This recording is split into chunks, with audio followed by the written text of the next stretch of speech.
Doc, take it away. Excellent, thanks a lot. Let's see, here's that and that. Bonsoir, guten Abend, meine Damen und Herren. That completes the French and the German portions of my talk. I'm making little beeping sounds. That also exhausts my entire knowledge of languages other than English. That was demonstrated to me by this morning. In fact, when I went to a company nearby, a CRM company, and I showed graphics that I picked up off the web of several CRM companies, and I pointed to one and said, I don't know what language this is in. It was not only in Dutch, it was theirs. So that's how sort of lame that was. In any case, so this is the title of the talk that I just changed a couple minutes ago from whatever it was before, but the points remain the same. And at the core of it is this one, is that a free customer is more valuable than a captive one. A free-range customer, one that is not contained in a system of some kind. So there's one, drawn by Hugh MacLeod, by the way, is a famous blogger some of you may know, so I ripped off some of his stuff. It's the web, you can do that, it's allowed. The problem is we still think the opposite way, right? We still have a value system that says that a captive customer is more valuable. So we're still in the era of the captive customer. Here's your thing. There's many captive customers, many companies with their captive customers. And on the sell side, which is where most of us live most of the time, we're still trying to manage, control, and otherwise own them. I have in the work that I do, I talk to a lot of large companies. I was talking to one a few months back, and he said, we do everything we can for our customers. We call our customers guests. 80% of our customers are women, and 80% of our executives are women, and we do everything we can to own the customer. And I said, what's another word for owning a human being? And he said, oh my God, it's slavery. Why do we talk like that? And I said, well, because you're talking to yourselves. On the sell side, you tend to do that. So I'll unpack that, because that's why we've come to think of free markets as your choice of silo. So there's a bunch of silos, more from Hugh. So it's kind of like slaves choose your captors. The Wall Street Journal in the US criticizes the concept of net neutrality. How many are familiar with net neutrality, by the way, as a concept? Okay, so you probably have it here in Europe. We don't have it in the US because the telephone companies and the cable companies are very much in charge of slowing the net down more than ever. But their whole system is based on. I'm not going to go into that. Screw it.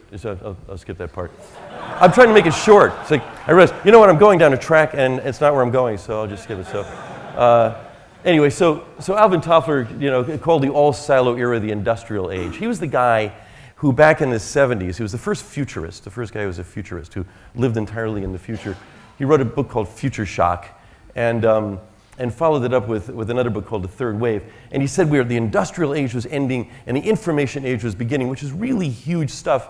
Back in 1980, that's when he said that. And 28 years later, the net is here, but the industrial age is still with us because we're still trying to manage customers, who are, by the way, the primary source of information.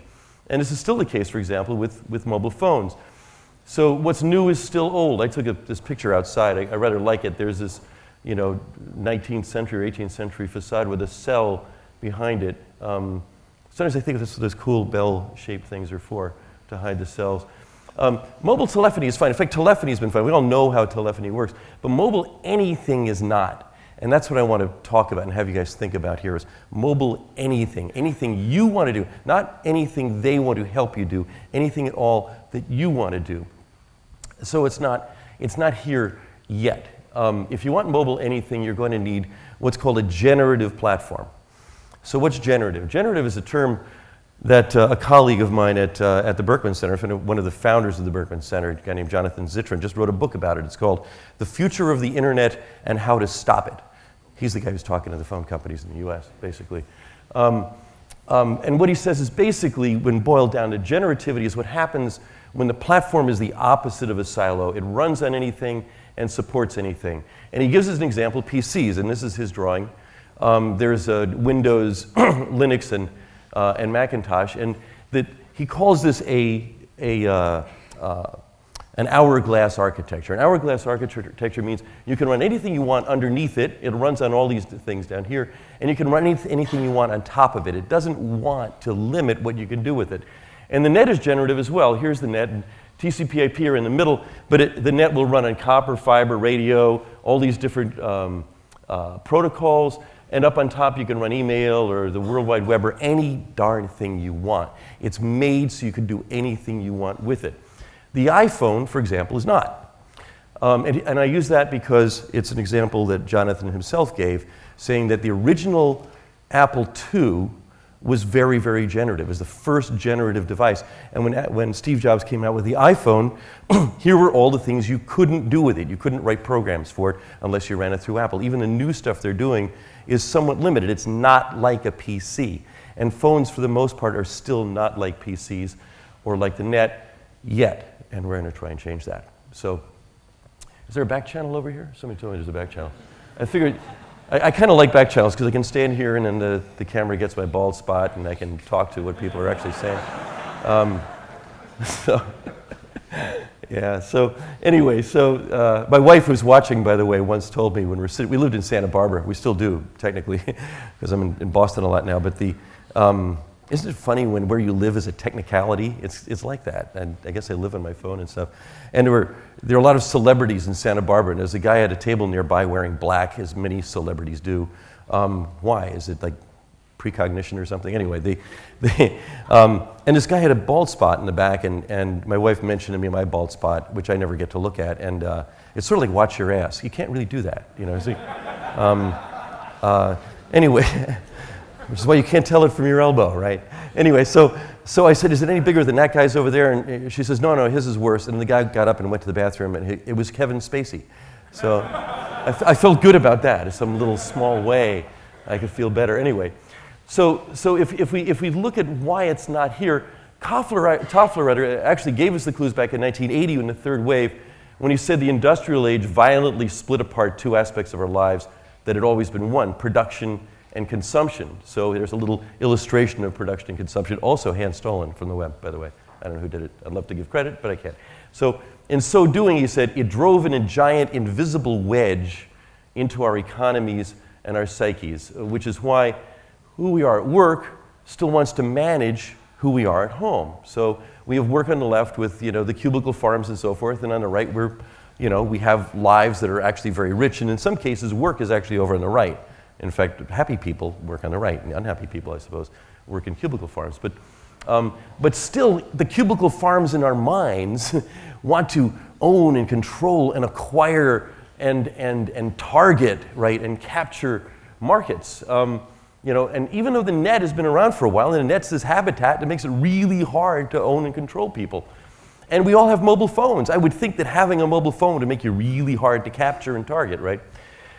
And we see it in our CRM systems. CRM is customer relationship management systems. How many people here deal with CRM on a regular basis? A few of you. Well, if you've ever, dealt with a call center that didn't really want to talk to you, or gotten direct mail you didn't want, often a CRM system is involved. That's not to knock CRM. CRM is a fabulous idea 20-some years ago, and there are some good companies doing it, like the one I saw this morning here. But it's still not quite complete. So these are the other two graphics I took off. I took the Dutch one off because it wasn't illustrative. But when you look at CRM, here's the kind of jive that they're talking. It's front office and back office. You can't read this. It's like marketing, sales, and service surrounding something called a customer focus. It's very external. It's not about the customer. It's about looking and aiming at the customer. The one on the right is acquire, grow, retain, grow, extend, grow, and it's not actually about relating at all. You don't relate with these things that way. But here's the cool things. The cool thing is that humans are generative. Humans are generative. Here, I got a picture of some humans crossing the bridge earlier. The funny thing was, I was telling Martin earlier, I wanted to get somebody on a phone, right? And what I got are about 10 pictures of somebody smoking a cigarette on a bike, which you don't tend to see in the US, but there it is. Anyway, it's a local charm, I guess, or something anyway. But the thing is, humans run on whatever they want. That's a good illustration, don't you think? And anything can run on them, but not really. Parasites, things. But it will when they're enabled. In other words, the human being is not a platform yet. Maybe we can make ourselves a platform. How can we make customers platforms that you build business on and not just eyeballs that you target and hope you get enough of their attention or get their traffic and look for how long they're staying on your site and junk like that. You know, how can you make them platforms and not just eyeballs? So what we need, I modestly assert, is VRM, for vendor relationship management, which is the project I'm working on. So here's a very simple illustration using PowerPoint graphics of VRM and CRM facing each other. With VRM, we get to manage our relationships with vendors. We get to set our own terms. We get to help vendors in ways that CRM systems still can't yet, and we get to help CRM actually relate. So, for example, I should be able to express global preferences and logical preferences outside of anyone's silo, such as if I'm calling for tech support, then I don't want to hear a commercial message, and I'm willing to pay X for a human being in less than 60 seconds. This is almost always a challenge when you're calling for tech support, and when systems run these things. That's the call center issue. But if I can express this logic, maybe we can bypass it. I can assert something about myself that the company might not know. This is a point that's really much more relevant in the US, where we have a really screwed up healthcare system. We have nothing centralized and organized about it. And for that reason, often it's left up to individuals to fill out their healthcare records when they go and do it on a clipboard. And some people I know, including myself, have minor diseases that will kill them if they spell it wrong, but otherwise are not a big deal. And then you're sitting there thinking, what, dyserythropoietic anemia, how many E's are in there? What's that? It's not a Scrabble word. There's no K's or Z's or X's in it. I wouldn't remember. So on a serious side, I've heard numbers for the US ranging from 40,000 a year to 200,000 a year of people who are killed by bad data. So if you're carrying your data with you and your data is independent of the vendor, maybe we could control that. So in other words, I should be able to issue what we call a personal RFP. That's a request for a proposal or request for purchase to home markets on the fly. So for example, and this is one drawn from the real world as of yesterday, I'd like to send a message saying I need a 200 watt, 220 to 110, 60 to 50, 50 to 60 cycle converter in Amsterdam on a Sunday afternoon. And that's actually taken on a Sunday afternoon on a street you might recognize. I don't know. Without going into a silo, I don't want to have to go to eBay or Amazon or any of these other places. I mean, it's wonderful that we have the net so we can surf on it to find what we want. But how about having our demand actually reach out and get the supply and bring it back? And not giving any more than the required information. Like, I don't want to say my name. All I want to say is my money's good, and you can trust me, and here's where to find me, and let's have your code talk to my code. So that's what that mainly consists of. So I think mobile is where VRM is going to take off. There's a browser mentality that a lot of us have in the technical world, because we all deal with browsers. And this is what Netscape wanted to do. This is what Mark Andreessen, when he created the Netscape browser, following up on the Mosaic browser, did way back in the early 90s. He wanted, and that's what scared Microsoft and why Microsoft wanted to kill Netscape. Let's just make it all in the browser. The browser is the new platform. And in many ways it is.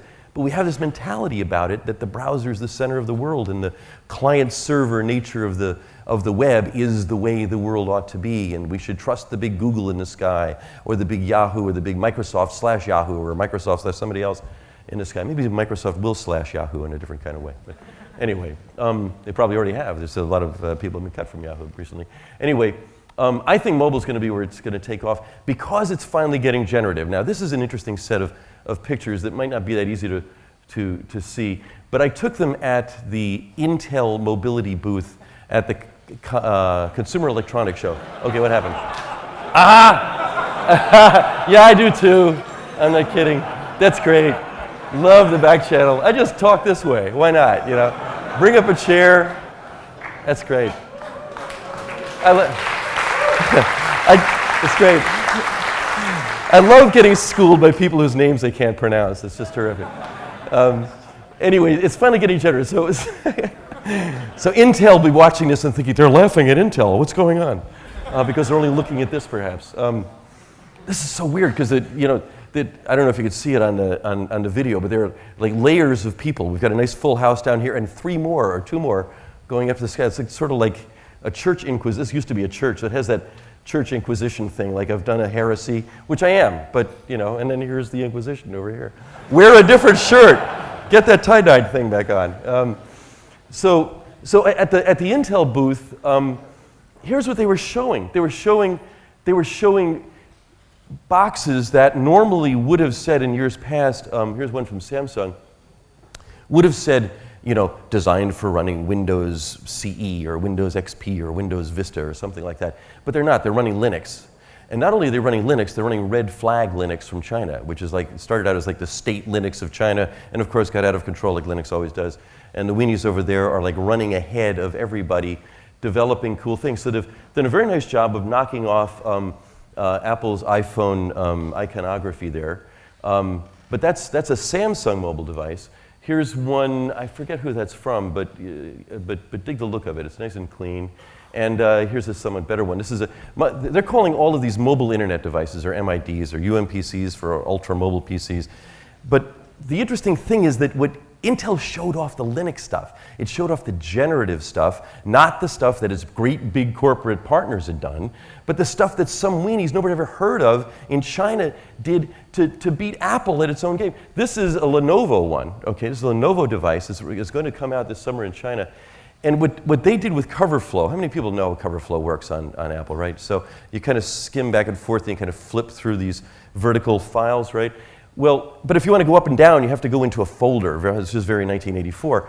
But what these guys did is they found a way to do it vertically. All you do is just run your finger up and down vertically, and it rolls over like a barrel, and you can navigate a whole directory structure in a much more intuitive way, in a less browsy way, right? It's a mobile way that actually works. And it was a bunch of open source guys, I guess, that did that. And they sort of improved on what Apple had already done. That's generativity at work. And by the way, hopefully all this stuff's going to come out during the Olympics, and it'll help Intel that way. But here's the thing. I should be able to manage my relationships with vendors by my own devices. There's one of them. You know, and that means agreements that need to go both ways. So like I should have terms of service, not just the lawyers that for the people I encounter, but I should have terms of service that eliminate terms of service from from the corporate lawyers. You know, in Santa Barbara when they first put in the Wi-Fi at the airport, which I think was free to begin with, but whether it's free or not, you had to hit page down 27 times to get to the bottom to hit accept. What are you accepting? Whoever reads that stuff, right? And this is what we have in the online world because only one side is in charge. It's still industrial. But if I'm saying, hey, look, here's my guy. Here's a company that says I could be trusted. You trust them too. Cool, that's covered. And I'm not going to steal anything, and I promise I'm not going to have a knife in my shoe when I go through the airport, or whatever else it might be. There's all we want is what we have in the real world. You know, my wife has often pointed out that when you go into a store, you don't have to become a member. You don't have to submit some acceptance of, there's no lawyer standing at the door saying, read all of this and check it off before you go inside. There's nothing like that. But we do that online and we accept it. It's silly. But so part of VRM is asserting those. It means real relationships between truly consenting parties, just like we have in the physical world. So this is our first project. It's a new business model for free media, and it's a business model that's not advertising, which is an exception these days. There's so many business models that involve advertising. So there's the Lenovo thing, and VRM and CRM.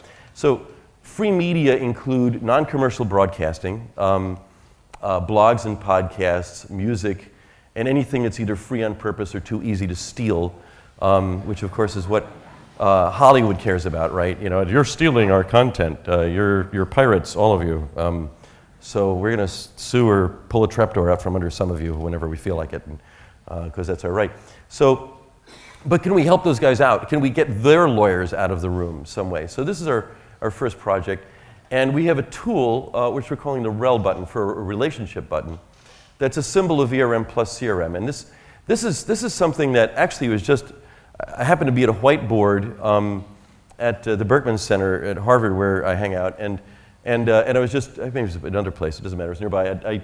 I just drew saying, well, okay, if you have a couple magnets and one of them is the buyer and the other one is the seller, and they're sort of attracted to each other, but they're not together yet.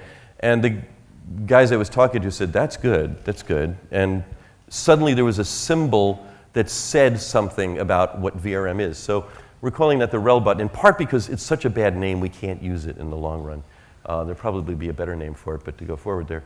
And what it says is, I want to pay what I want, and or I want to relate with you on my terms and not just yours, and this is my code's way of letting your code know that. Now here's a cool part of that. Because I'm putting it there as a customer, and not just finding it on a website. If I'm actually asserting on a mobile phone, hey, I'm listening to this podcast, I like it, I want to send some money to Radiohead or Nine Inch Nails, or maybe even here, if you were running, you know, I like that last song you had in the break, I want to put it on there, I can put this thing on there. And if you're not ready to hear it, it works still because I'm escrowing my intention. There's data on my side you can go and discover if you're a vendor. And we call that MLOT, for money left on the table. That's a motivation. And that's how VRM meets CRM. So, and I just stuck those in at the last minute there just so you see what they are. So the rel button can express or represent 3 different states. And it's interesting, in just sharing this idea, people working in our project, which is a couple hundred people at this point, scattered around the world. One in particular, Britt Blazer, working in New York, working with a programming company that actually works with Apple on the iPhone and many other things, and has programmers in India. In talking with him, he came back and said, we can improve on the basic rel button if we make it gray on one side. And there it is. So that's how open source works. We all share. So one is the intention to buy. Okay, this is something I put there saying, I'm interested in relating or with you or buying something with you. The other is an intention to sell. In other words, this is the one that the seller can put on the website. This is the one the seller can put in the window of the store, saying, I'm willing to sell, but on your terms and not just ours. In other words, so I'm willing to hear what you want to do with me and not just what I want to do to you. So, and the third is this one. It's an existing relationship. The two are closed, which can be viewed and unpacked on either side. You click on one side, you get your view and your pile of data, and you click on the other side and you get what they know, and actually the two can correct each other. So there's no limit to the amount of data types that can be stored on both sides. You know, those could include intentions to buy, like the one I told about before, transaction records. You can make agreements. Part of your terms of service could be, hey, look, I'm interested in doing business with people who are sharing my transaction records with me, and I have a way of keeping that, and I can actually help correct what you're doing. Memberships that I already have. Social graphs, which is a new term that's very big in the social networking space, and Google and others are working on that. Shopping lists, existing agreements, or whatever. And here's where you'll see it first. And so I was kind of knocking the iPhone earlier, but we have people working on this, and they like the iPhone. The iPhone's going to have new versions coming out, inevitably. I don't know if you saw The Onion. The Onion was great. When the first iPhone came out, The Onion said Apple already at work on obsoleting the iPhone, which is kind of what they do. But the interesting thing here is that on your iTunes, there's a radio tuner. If you look at iTunes, a lot of people don't use it, but there's a list of stations there, and every station has a unique URL, and that can be synced as well. We don't have it yet because your phone is not a radio, but it could be. That's an application. So we're going to work on an application. So a radio tuner for the iPhone, but not just that, but all these other mobile internet devices you saw earlier that are going to be coming out that the Linux weenies have been working on. So the cool thing there, and is one of these a little laser pointer? Might be. Oh, the one in the middle that makes it look like it's a race or something? Okay, there we go. So there's but there's a rel button there. And what that says is, okay, I've clicked on the radio thing. Here's some stations in one part of the directory. I've fanned through them, and there's WNYC, there's KCRW, and there's KQED. But Radio Nederland could be in here. Radio Deliro from France, which is one of my favorite stations, could be on here. Probably is already if you download it from iTunes. So you click on that, and you get the cover flow view. But there's something there that says this station, KQED, actually is willing to relate to you on your terms. It has a rel button there, but oops, I just did the wrong thing. Yeah, and it comes back, just like life, just like, yeah. As I get older, these things become dreams. He's not dead, watch, I just press here. Just kidding, he'll breathe now. So that's cool. Anyway, so it provides a new business model for media, and Lord knows media needs one, right? It's had advertising forever, or government support, or subscriptions, or the thing we do in the US, which is with public radio stations, which you don't have the same here, but you know, they turn off programming for 2 weeks, plead poverty, and promise you a CD or a cup if you send them money, and call you a member, and then spam you with direct mail until the end of time from their CRM systems. That's the system. It's been going since the 60s or so. But it's a new model, and the model can look like this at the relationship side. You know, here are the 3 stations, and what this one says is, okay, I have a relationship with them, and I have a relationship with them. I click on that, and I find, I actually send a lot of money to them for their podcast, because KCRW has a big pile of podcasts. And here's a look at the podcast and what I've actually listened to, and I can spool that information. With WNYC, I just like one morning show, but I'm a member of them. KQED, I have an intention to relate to them, and I click on it, and up comes this thing over here on the right. Well, actually, I don't have that with KQED, but anyway, for KCRW, right now they're only set up to take donations, but that's okay, at least as long as they're willing to relate to me beyond that. So we're starting with non-commercial sources for a pretty simple reason, one or two of them. One is we already know a bunch of people there, and some of them are already involved in our community, working in public radio. One of the fellows at the Berkman Center is Jake Shapiro, who runs PRX, which is one of the suppliers of programming to non-commercial radio. And we know the new CEO at NPR, which is kind of our equivalent of the BBC. And we know people at Apple. And so the stars are sort of lining up with that. The other reason is because it's all free anyway. Nobody has an inventory system saying, well, it ought to cost this, and we're not going to discount it at all. It's already discounted to zero. We can add whatever we want on the listening side.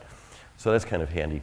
But we see it growing to include everything, starting with the music business, probably. If you look at the problem with public radio, or with most non-commercial media, including blogs, is that every one of them has their own little CRM system, and every one of them has its own little payment system, and is slow stuff like PayPal, all due respect to PayPal. Even the stations that I send money to, and there's about 8 or 10 of them, in almost every case, it takes 3.5 minutes or more to go through the process, including choosing PayPal or doing a credit card thing, all way too complicated. And it's much more, I'm getting this. Okay, he's crazy, that's what he's saying. But what's happening is, if you take 9 Inch Nails and Radiohead and all the rest of those, it's way too complicated. We need a simple way to deal with all of them. So VRM makes customers into platforms. There's some customers. It gives customers a kind of API, an application program interface, or a set of APIs. You can program goods and services based on what they actually want and are in control of. And so here's the contact jive, how to get in touch with me. That's our very bad logo that says Project VRM. We're still a wiki so far. We're actually being kind of stealthy. It's at projectvrm.org, but that unpacks to a very much too long Harvard URL, but that'll get you there. And I'm doc@searls.com. And that's it. And we can take questions. All right. The disparity between the intention that people say they have and they really show they have. Mm-hmm. What do you think of this? I think it's I didn't hear that. I regret that I didn't. But it has to do with context. I mean, if the context is advertising, that's one thing. Here, what we're trying to do is create the intention economy. There was no, in my own case, there was no disparity between whether or not I wanted this voltage converter. I wanted it. I knew I needed it. I had money ready to pay for it. So what we're doing on purpose is concentrating on those cases. There's so many of those, and that's a big economy. There's a large, if you just take the amount of money that's ready to be spent on something people can't find, even with the net around, that's a pretty large sum of money. And so we're sort of getting in front of a train that needs the track laid, and we're kind of laying the track for it. So that's the short answer to that. There was, and yeah, Yuri, you have one? Or, oh, there's somebody over here. I'm sorry, you're preempted. If you want this system to sort of allow money transactions to happen, doesn't there need to be some sort of certification backend? Is that what you're actually doing to sort of allow me to sort of be good for my money? Yes, there would have to be that. And I think there's a business in that, actually. And there are probably lots of companies that could be in on that business. It could be anything from, Google to your bank to, your phone company, somebody you already pay bills through.